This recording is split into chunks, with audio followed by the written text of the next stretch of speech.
I've been multiplying matrices already, but certainly time for me to discuss the rules for matrix multiplication. And the interesting part is the many ways you can do it, and they all give the same answer. And they're all important. So matrix multiplication, and then come inverses.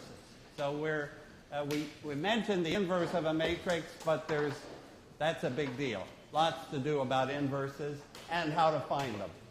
Okay, so I'll begin with how to multiply two matrices. First way. Okay, so suppose I have a matrix A multiplying a matrix B and giving me a result, well, I could call it C, A times B. Okay. So let me just review the rule for this entry. That's the entry in row I and column J. So that's the IJ entry. Right there is CIJ. We always write the row number and then the column number. So maybe I'd take it C34 just to make it specific. So instead of IJ, let me use numbers, C34. So where does that come from, the 3-4 entry? It comes from row 3 here, row 3, and column 4, as you know, column 4. And can I just write down, or can we write down the formula for it? C34 is, if we look at the whole row and the whole column, the quick way for me to say it is row 3 of A. I could use a dot for dot product. I won't often use that, actually.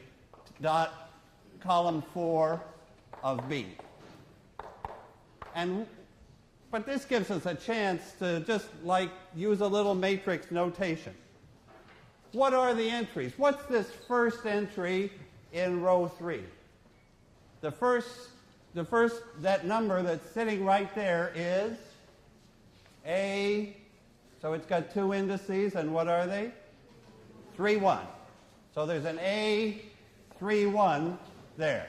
Now what's the first guy at the top of column 4? So what's sitting up there? B, 1, 4, right.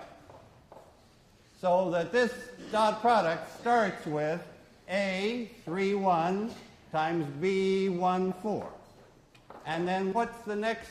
So this is like I'm accumulating this sum. Then comes the next guy, A, 3, 2, second column, times B, 2, 4, second row. So it's B, A, 3, 2, B, 2, 4, and so on. Just practice with indices. Oh, let me even practice with a summation formula. So this is, most of the course I use whole vectors. I very seldom get down to the details of these particular entries, but here we better do it. So it's some kind of a sum, right, of things in row 3, column K, shall I say, times things in row K, column 4. Do you see that that's what we're seeing here? This is K is 1. Here K is 2, on along, so up. So the sum goes all the way along the row and down the column, say 1 to n. So that's what the C34 entry looks like, a sum of A, 3K, B, K4. Just takes a little practice to do that. Okay. And, maybe I should say, when are we allowed to multiply these matrices? What are the shapes of these things? The shapes are, if we allow them to be not necessarily square matrices. If they're square, they've got to be the same size. If they're rectangular, they're not the same size. If they're rectangular, this might be, well, I always think of A as m by n. m rows, n columns. So that sum goes to n. Now what's the point? How many rows does B have to have? N. N. The number of rows in B, the number of guys that we meet coming down, has to match the number of ones across. So B will have to be n by something. Whatever. P. So the number of columns here has to match the number of rows there, and then what's the result? What's the shape of the result? What's the shape of C, the output? Well, it's got these same m rows, or it's got m rows, and how many columns? P. M by P. Okay. So there are m times P little numbers in there, entries, and each one looks like that. Okay. So that's the standard rule. That's the way people think of multiplying matrices. I do it too. But I want to talk about other ways to look at that same calculation, looking at whole columns and whole rows. Okay. So can I do A, B, C again? A, B equaling C again, but now tell me about, I'll put it up here. So here goes A again, times B, producing C. And again, this is m by n, this is n by P, and this is m by P. Okay, now I want to look at whole columns. I want to look at the columns of, in fact, here's the second way to multiply matrices. Because I'm going to build on what I know already. How do I multiply a matrix by a column? How do I know how to multiply this matrix by that column. Shall I call that column 1? That tells me column 1 of the answer. The matrix times the first column is that first column. Because none of this stuff entered that part of the answer. The matrix times the second column is the second column of the answer. Do you see what I'm saying? That I could think of multiplying a matrix by a vector, which I already knew how to do, and I can think of just P columns sitting side by side, just like resting next to each other. And I multiply A times each one of those, and I get the P columns of the answer. Do you see, this is quite nice. To be able to think, okay, matrix multiplication works so that I could just think of having several columns, multiplying by A, and getting the columns of the answer. So, like, here's column 1. Shall I call that, shall I call that column 1? And what's going in there is A times column 1.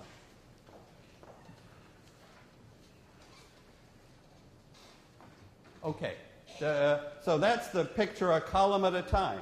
So what does that tell me? What does that tell me about these columns? These columns of C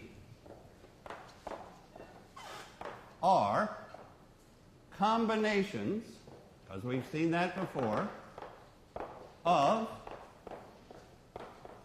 columns of A. Every one of these comes from A times this. And A times a vector is a combination of the columns of A. And, right, and it makes sense, because the columns of A have length m, and the columns of C have length m. And every column of C is some combination of the columns of A. And it's these numbers in here that tell me what combination it is. Do you see that? That in that answer C, I'm seeing stuff that's combinations of these columns. Now, suppose I look at it, that's two ways now. the third way is look at it by rows. So now let me change to rows. Okay. So now I can think of a row of A multiplying all these rows here and producing a row of the product. So this row takes a combination of these rows, and that's the answer. So these rows of C are combinations of what? Tell me how to finish that. The rows of C, when I have a matrix B, it's got its rows, and I multiply by A. And what does that do? It mixes the rows up. It creates combinations of the rows of B. Thanks. Rows of B. That's what I wanted to see. That this answer, I can see where the pieces are coming from. The rows in the answer are coming as combinations of these rows. The columns in the answer are coming as combinations of those columns. And now that's 3 ways. Now you can say, okay, what's the fourth way? The fourth way, so now we've got like the regular way, the column way, the row way, and what's left? The one that I want to tell you about, well, one way is columns times rows. What happens if I multiply? So this was row times column. It gave a number. Okay, now I want to ask you about column times row. What does, if I multiply a column of A times a row of B, what shape am I ending up with? So if I take a column times a row, that's definitely different from taking a row times a column. So a column of A was, what's the shape of a column of A? M by 1. A column of A is a column. It's got M entries and 1 column. And what's a row of B? It's got 1 row and P columns. So what's the shape? What do I get if I multiply a column by a row? I get a big matrix. I get a full-size matrix. If I multiply a column by a row, I get... Shall we just do one?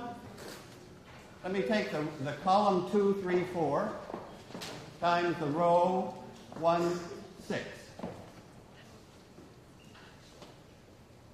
That is that product there. I mean, I'm just following the rules of matrix multiplication. Those rules are just looking like kind of petite, kind of small, because the rows here are so short and the columns there are so short, but they're the same length, 1 entry. So what's the answer? What's the answer if I do 2, 3, 4 times 1, 6, just for practice? Well, what's the first row of the answer? 212. And the second row of the answer is 318. And the third row of the answer is 424. Actually, I mean, that's a very special matrix there. Very special matrix. What can you tell me about its columns, the columns of that matrix? They're multiples of this guy, right? They're multiples of that one, which follows our rule. We said that the columns of the answer were combinations, but there's only, to take a combination of one guy, it's just a multiple. The rows of the answer, what can you tell me about those 3 rows? They're all multiples of this row. They're all multiples of 1/6, as we expect. But I'm getting a full-size matrix. And now, just to complete this thought, if I have, now let me write down the fourth way. AB is a sum of columns of A times rows of B. So that, for example, if my matrix was 2, 3, 4, and then had another column, say 7, 8, 9, and my matrix here has, say, started with 1, 6, and then had another column like 0, 0, then here's the fourth way. Okay? I've got 2 columns there, I've got 2 rows there. So the beautiful rule is, seeing the whole thing by columns and rows, is that I can take the first column times the first row and add the second column times the second row.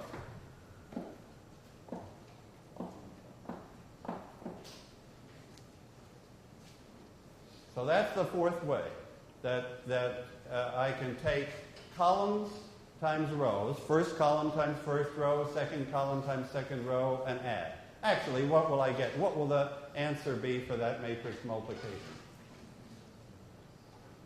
Well, this one is just going to give a 0, so in fact, I'm back to this. That's the answer for that matrix multiplication. I'm sort of like happy to put up here these facts about matrix multiplication because it gives me a chance to write down special matrices like this. This is a special matrix. All those rows lie on the same line. All those rows lie on the line through 1, 6. If I draw a picture of all these row vectors, they're all the same direction. If I draw a picture of these 2 column vectors, they're in the same direction. Later, I would use this language. Not too much later, either. I would say the row space, which is like all the combinations of the rows, is just a line for this matrix. The row space is the line through the vector 1, 6. All the rows lie on that line. And the column space is also a line. All the columns lie on the line through the vector 2, 3, 4. So this is like a really minimal matrix. And it's because of these ones. Okay, so that's the third way. Now, even, will you take, this is, I want to say one more thing about matrix multiplication while we're on the subject. And it's this. You could also cut the matrix into blocks and do the multiplication by blocks. Yeah, that's actually so useful that I want to mention it. Block multiplication. So I could take my matrix A and I could chop it up like, maybe just for simplicity, let me chop it into 4 square blocks. Suppose it's square. Let's just take a nice case. And B, suppose it's square also. Same size. So these sizes don't have to be the same. What they have to do is match properly. Here they certainly will match. So here's the rule for block multiplication. That if this has blocks like A, so maybe A1, A2, A3, A4 are the blocks here, and these blocks are B1, B2, B3, and B4, then the answer, I can find block. I can find that block, and if you tell me what's in that block, then I'm going to be quiet about matrix multiplication for the rest of the day. What goes into that block? You see, these matrices might be like 20 by 20 with blocks that are 10 by 10 to take the easy case where all the blocks are the same shape.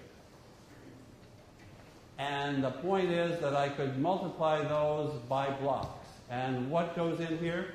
What's that? What's that block in the answer? A1, B1. That's a matrix times a matrix. It's the right size, 10 by 10. And any more? Plus, what else goes in there? A2, B3, right? It's just like block rows times block columns. Nobody, I think, not even Gauss, could see instantly that it works. But somehow, if we check it through, all 5 ways we're doing the same multiplications. So this familiar multiplication is what we're really doing when we do it by columns, by rows, by columns times rows, and by blocks.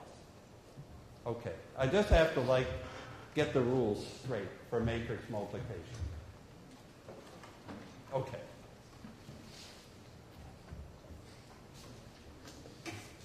All right, I'm ready for the second topic, which is inverse. Okay, ready for inverse.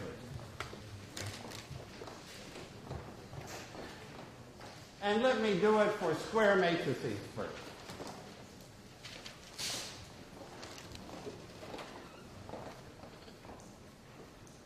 Okay, so I've got a square matrix A.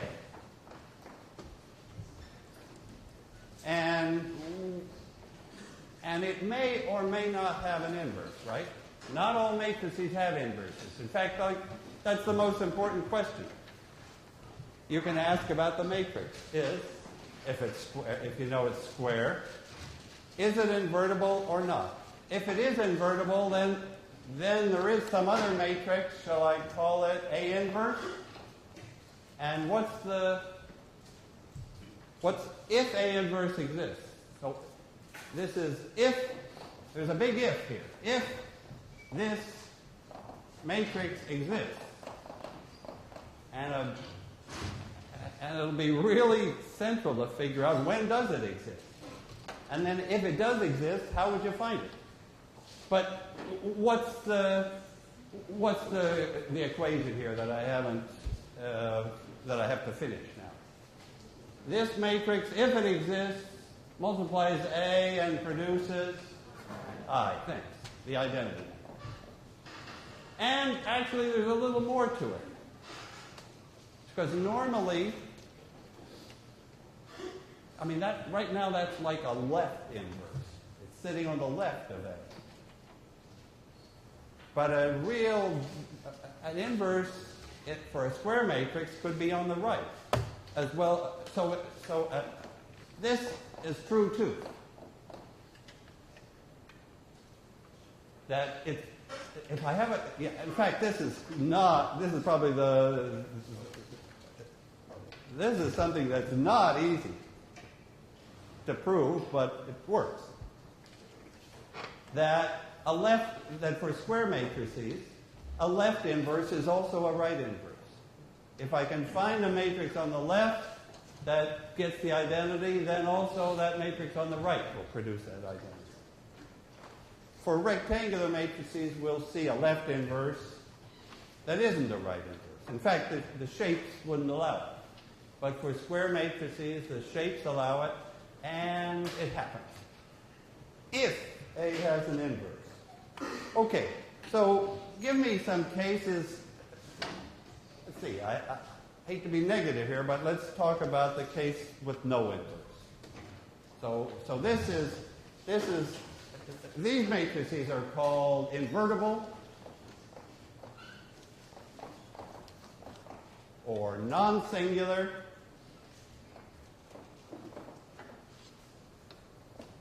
Those are the good ones. And we want to be able to identify if we're given a matrix, has it got an inverse? Can I talk about the singular case?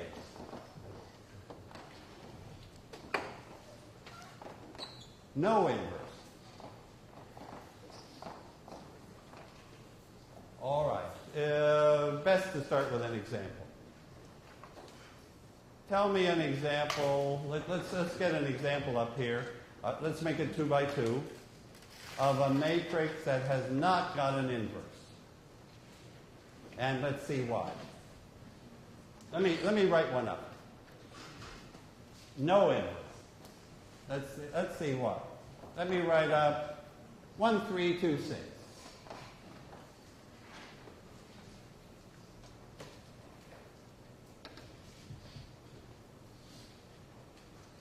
Why does that matrix have no inverse? You could answer that various ways. Give me one reason. Well, you could, if you know about determinants, which you're not supposed to, you could take its determinant and you would get 0. Okay. Now, all right. Let me ask you other reasons. Let me ask for other reasons that matrix isn't invertible. Here, I could use what I'm saying here. Suppose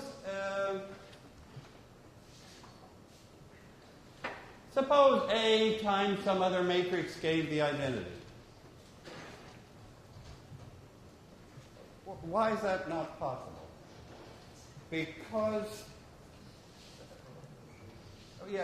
I'm thinking about columns here. If I multiply this matrix A by some other matrix, then the result, what can you tell me about the columns? They're all multiples of those columns, right?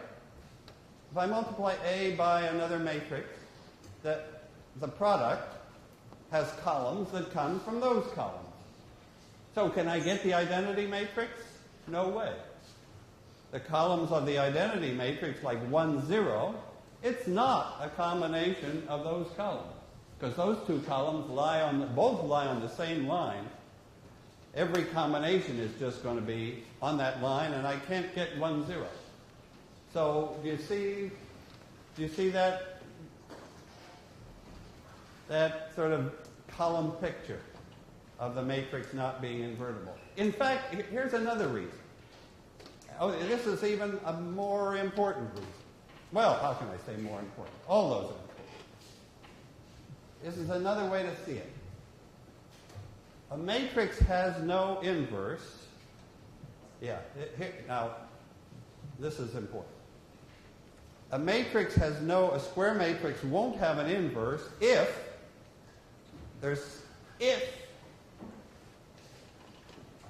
no inverse, because I can find an x, a vector x,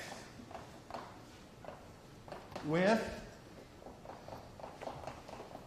A times x giving 0.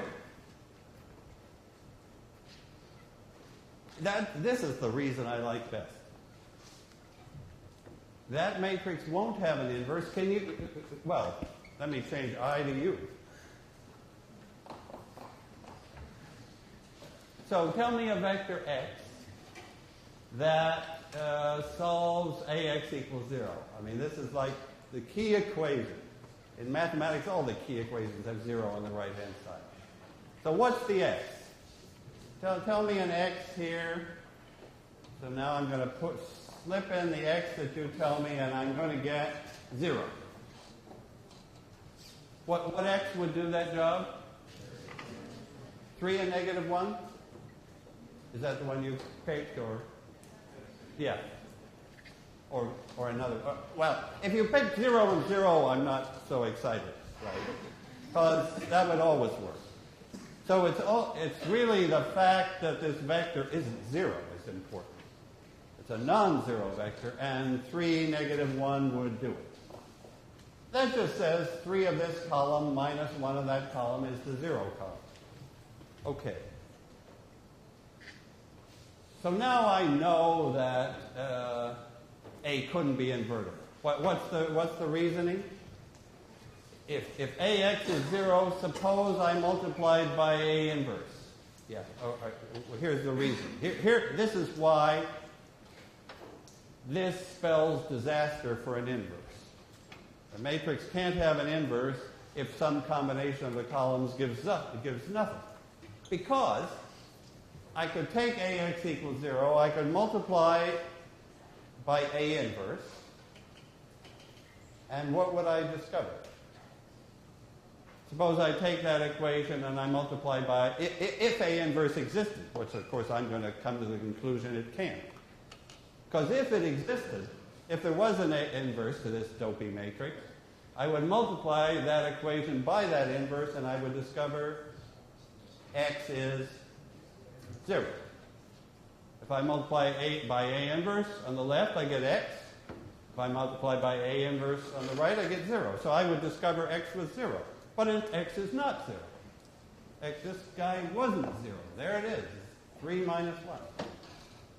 So, conclusion. Only it take us some time to really work with that conclusion. Our conclusion will be that non-invertible matrices, singular matrices, some combination of their columns gives a 0 column. They take some vector x into 0, and there's no way A inverse can recover it. Right? That's what this equation says. This equation says I take this vector x, and multiplying by A gives 0. But then, when I multiply by A inverse, I can never escape from 0. So there couldn't be an A inverse. Where here, okay, now fix, all right, now let me take all right, back to the positive side. Let's take a matrix that does have an inverse. And why not invert it? Okay. So let me take, on this third board, a matrix. So I fix that up a little. Tell me a matrix that has got an inverse. Well, let me say 1, 3, 2. What shall I put there? Well, don't put 6, I guess is right.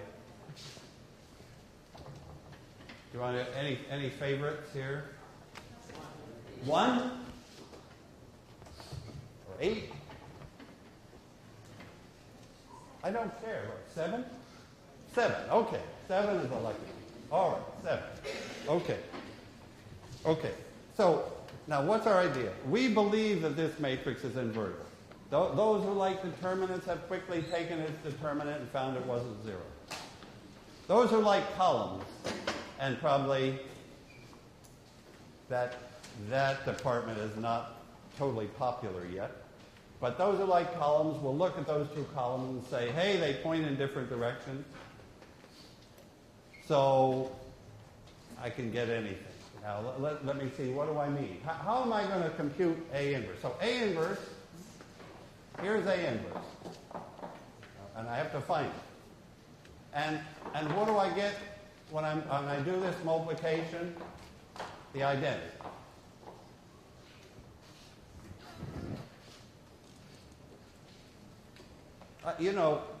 Forgive me for taking 2 by 2s, but it's good to keep the computations manageable and let the ideas come out. Okay, now what's the idea I want?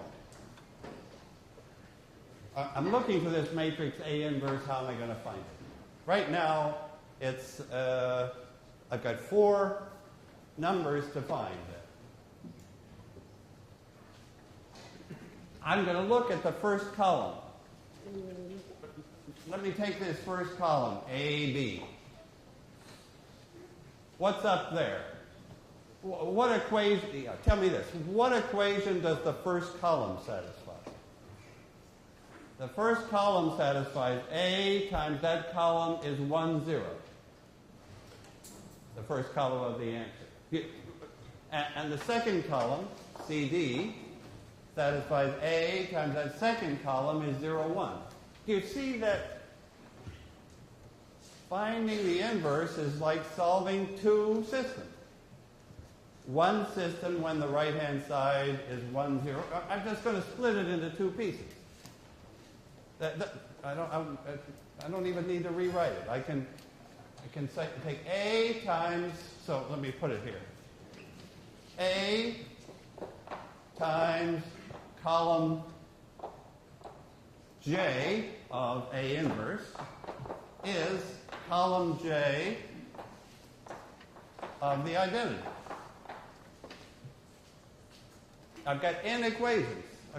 I've got, well, 2 in this case. And they have the same matrix A, but they have different right-hand sides. The right-hand sides are just the columns of the identity, this guy and this guy. And these are the 2 solutions. Do you see what I'm doing? I'm looking at that equation by columns. I'm looking at A times this column, giving that guy, and A times that column, giving that guy. So essentially, so this is like the Gauss. We're back to Gauss. We're back to solving systems of equations, but we've got 2 right-hand sides instead of 1. That's where Jordan comes in. So at the very beginning of the lecture, I mentioned Gauss-Jordan. Let me write it up again. Okay, here's the Gauss-Jordan idea. Gauss-Jordan.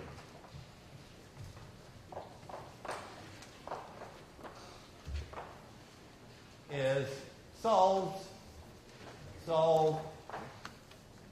2 equations at once. Okay, let me show you how the mechanics go. How do I solve a single equation?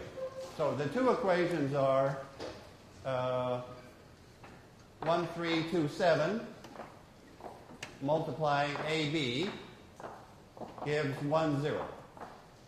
And the other equation is the same 1, 3, 2, 7 multiplying CD gives 0, 1.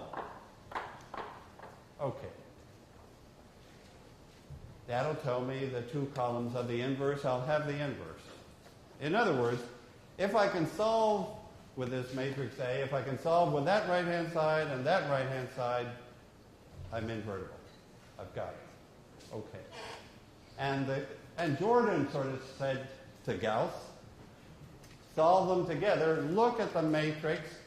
If we just solve this one, I would look at 1, 3, 2, 7. And how do I deal with the right-hand side? I stick it on as an extra column, right?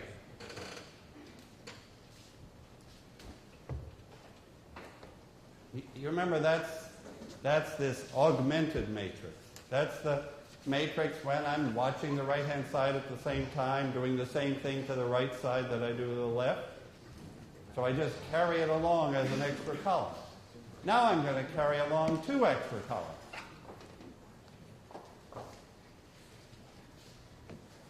And I'm going to do whatever Gauss wants, right? I'm going to do elimination. I'm going to get this to be simple, and this thing will turn into the inverse. This is what's coming. I'm going to do elimination steps to make this into the identity, and lo and behold, the inverse will show up here. Okay, let's do it. Okay, so what are the elimination steps? So you see, that here's my matrix A, and here's the identity, like stuck on, augmented on. I'm sorry. Yeah. Did I? Oh, no, they weren't supposed to be switched. Sorry, thanks. Okay. Thank you very much. And I've got them right. Okay. Thanks. Okay. So let's do elimination. All right, it's going to be simple, right? So I take 2 of this row away from this row. So this row stays the same. And 2 of those come away from this. That leaves me with a 0 and a 1. And 2 of these away from this. Is that what you're getting? After one elimination step, let me sort of separate the left half from the right half. So 2 of that first row got subtracted from the second row. Now this is in upper triangular form. Gauss would quit, but Jordan says keep going. Use elimination upwards. Subtract a multiple of equation 2 from equation 1 to get rid of the 3. So let's go the whole way. So now I'm going to, this guy is fine. But I'm going to, what do I do now? What's my final step that produces the inverse? I multiply this by the right number to get up to there, to remove that 3. So I guess since this is a 1, there's the pivot sitting there. I multiply it by 3 and subtract from that. So what do I get? I'll have 1, 0. Oh, yeah, that was my whole point. I'll multiply this by 3 and subtract from that, which will give me 7. And I multiply this by 3 and subtract from that, which gives me a minus 3.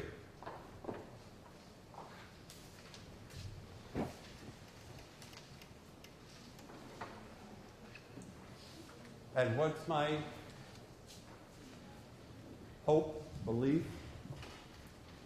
Here I started with A and the identity, and I ended up with the identity and who? That better be A inverse. That's the Gauss-Jordan idea. Start with this long matrix, double length, AI.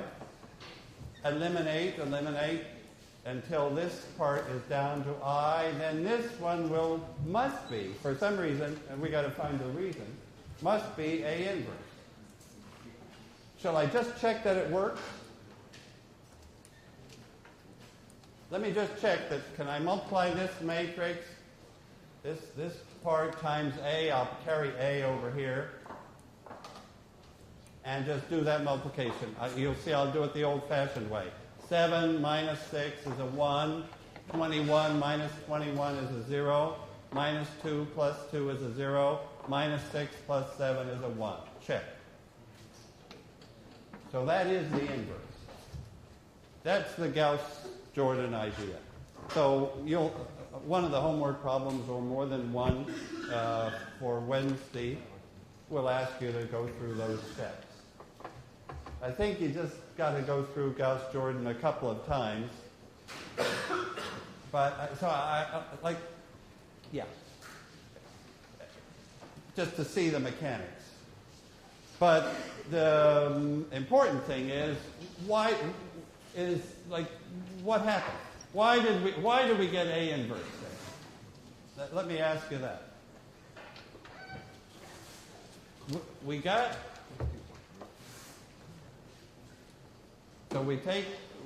do row reduction, we do elimination on this long matrix AI until the first half is I. Then the second half is A inverse. Well, how do I see that? Let me put up here how I see that. So here's my Gauss-Jordan thing, and I'm doing stuff to it. So a whole lot of E's. Remember, those are those elimination matrices. Those are the things that we figured out last time. Yes, that's what an elimination step is. It's in matrix form. I'm multiplying by some E's. And the result, so I'm multiplying by a whole bunch of E's. So I get can I call the overall matrix E? That's the elimination matrix, the product of all those little pieces. What do I mean by little pieces? Well, there was an elimination matrix that subtracted 2 of that away from that. Then there was an elimination matrix that subtracted 3 of that away from that. I guess in this case that was all. So there were just 2 E's in this case. One that did this step and one that did this step, and together they gave me an E that does both steps. And the net result was to get an I here. And you can tell me what that has to be. This is like the picture of what happened. If E multiplied A, whatever that E is, we never figured it out in this way. But whatever that E times E times A is, What's E times A? It's I. That E, whatever the heck it was, multiplied A and produced I. So E must be, EA equaling I tells us what E is. Namely, it's the inverse of A. Great. And therefore, when the second half, when E multiplies I, it's E, but that's A inverse. You see the picture looking that way? E times A is the identity. It tells us what E has to be.